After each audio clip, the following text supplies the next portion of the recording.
Assalamualaikum warahmatullahi wabarakatuh. Perkenalkan, nama saya Dila Restika Putri dengan NIM 2002628, Program Studi Informasi Perpustakaan dan Kearsipan.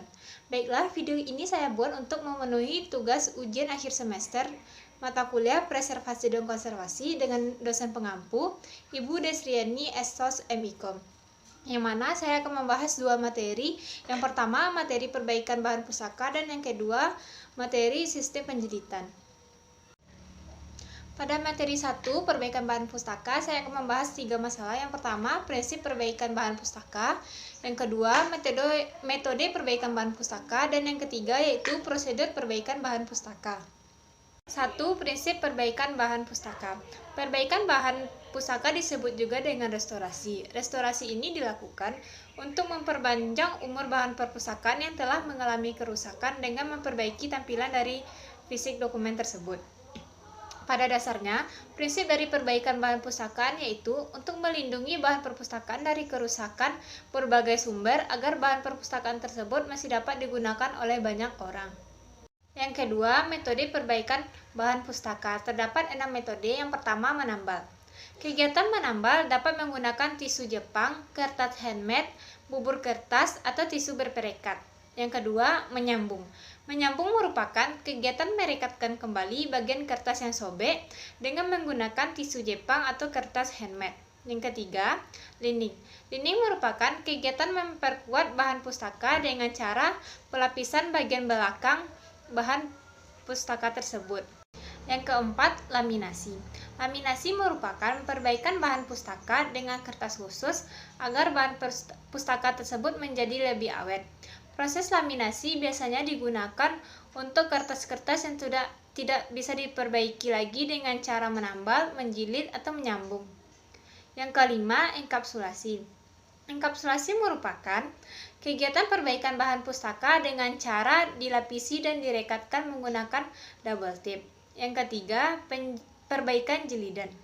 Merupakan kegiatan mempererat engsel buku yang longgar, memperbaiki kembali sampul buku. Agar penjilidan bahan pustaka dapat awet, perlu mengetahui struktur penjilidan yang kokoh dan kuat agar bahan pustaka tidak mudah rusak serta menggunakan bahan-bahan yang berkualitas yang baik dan permanen. Yang ketiga, prosedur perbaikan bahan pustaka. Terdapat 7 prosedur, yaitu yang pertama, menerima buku dari bagian pelayanan. Yang kedua, memeriksa buku sesuai dengan kriteria kesukaannya, lepas jilidnya, lepas lembar halamannya, lepas format tanggal kembali, rusak call number, robek atau hilang lembar halamannya. Yang kedua, koleksi buku yang lepas lembar jilidnya, lembar halamannya lepas, format tanggal kembalinya diteruskan untuk dilakukan proses pengelaman atau penempelan kembali. Yang ketiga, koleksi buku yang hilang atau robek jilidnya, rusak call numbernya dipisahkan untuk difotokopi lembar halaman dari judul halaman yang sama. Yang keempat, adapun koleksi yang rusak call numbernya dibuatkan kembali call numbernya.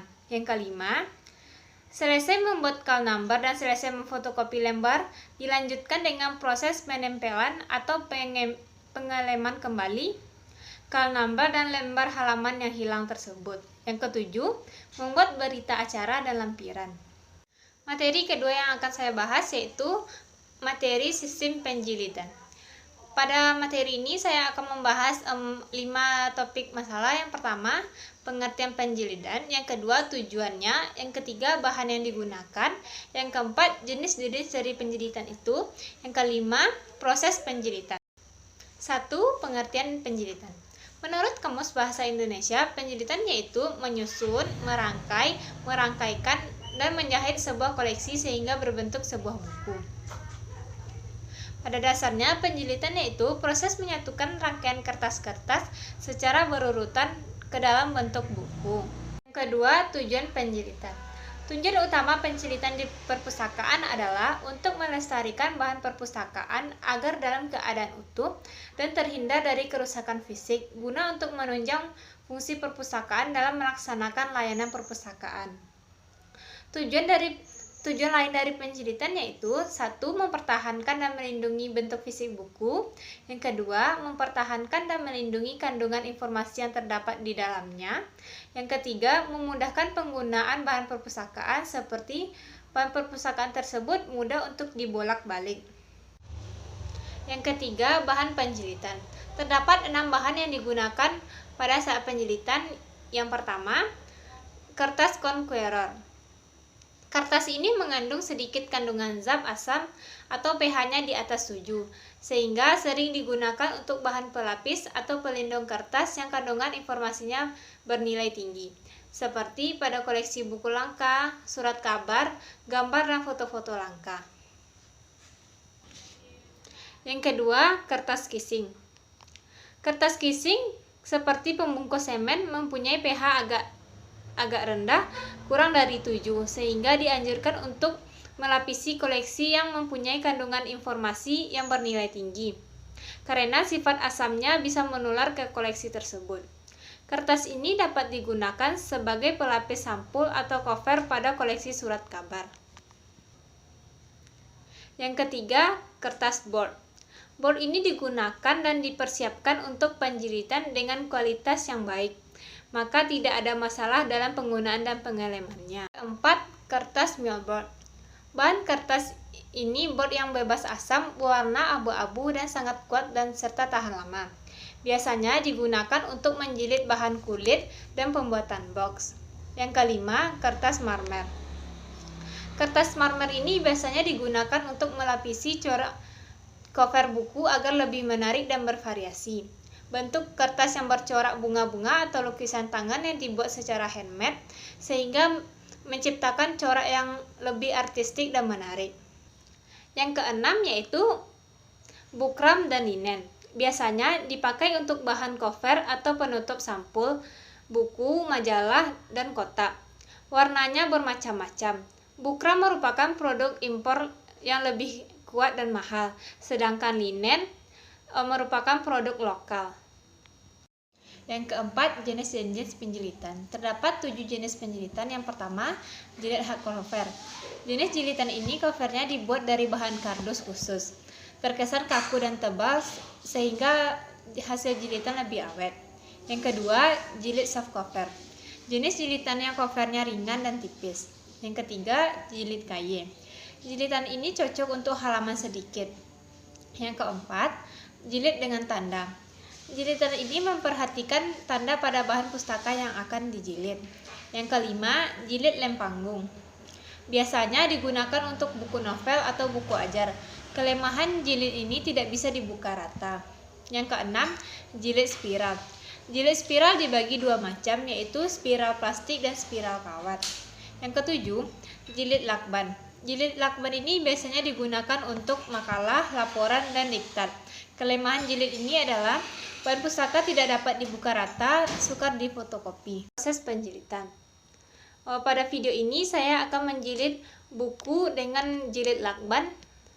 Alat dan bahan yang digunakan yaitu kertas buffalo, plastik mika, bahan pustaka, lakban, gunting, cutter, serta hektar.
Contoh kegiatan preservasi dan konservasi pada sebuah perpustakaan. 1. Penyimpanan koleksi dan data dengan melengkapi area yang cukup dengan pendingin udara untuk memastikan kondisi temperatur dan kelembapan di sekitar ruangan. Yang kedua, melakukan pelatihan, organizing, dan pengiriman tenaga atau staf untuk mengikuti seminar dan workshop tentang manajemen preservasi. Hal ini perlu dilakukan secara berkala guna untuk menambah wawasan yang lebih luas lagi. Yang ketiga, memperbaiki koleksi yang rusak agar dapat digunakan kembali. Sekian video dari saya, semoga bermanfaat. Terima kasih. Assalamualaikum warahmatullahi wabarakatuh.